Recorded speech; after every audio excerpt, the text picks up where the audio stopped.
সালামু আলাইকুম। এই মাত্র পাওয়া খবর 2025 সালে এসএসসি বোর্ড চ্যালেঞ্জ করা শিক্ষার্থীরা যারা আছেন তাদের জন্য একটি গুরুত্বপূর্ণ আপডেট এসেছে।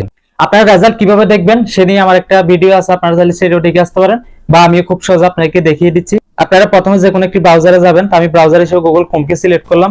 গুগল ক্রোমে যাওয়ার পর আপনারা লিখবেন জাস্ট এসএসসি রেজাল্ট। তো আমি লিখতেছি এসএসসি রেজাল্ট লেখার পর দেখতে পাচ্ছেন আমার এখানে প্রথম একটা ইন্টারফেস আসছে। আপনারা এটাতে ক্লিক করবেন। ক্লিক করার পর এখানে দেখেন আপনাকে বলতেছে এক্সামিনেশন। আপনারা এখানে এসএসসি হলে এসএসসি, ভোকেশনাল হলে ভোকেশনাল, দাখিল হলে দাখিল, যেটা আপনারা ওইটা দিয়ে দিবেন। তো আমি ধরেন এসএসসি দিচ্ছি, দাখিল এটাই দিলাম।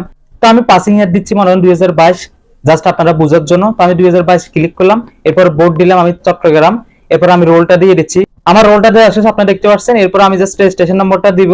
আমার রেজিস্ট্রেশন নম্বরটা দেওয়া শেষ, আপনারা দেখতে পাচ্ছেন। আমি জাস্ট এখন এখানে একটা ক্যাপচা রয়েছে 4+2, আমি 6 দিয়ে জাস্ট সাবমিট করব। সাবমিট করার পর দেখতে পাচ্ছেন আমার রেজাল্টটা এখানে চলে আসছে খুব সহজে।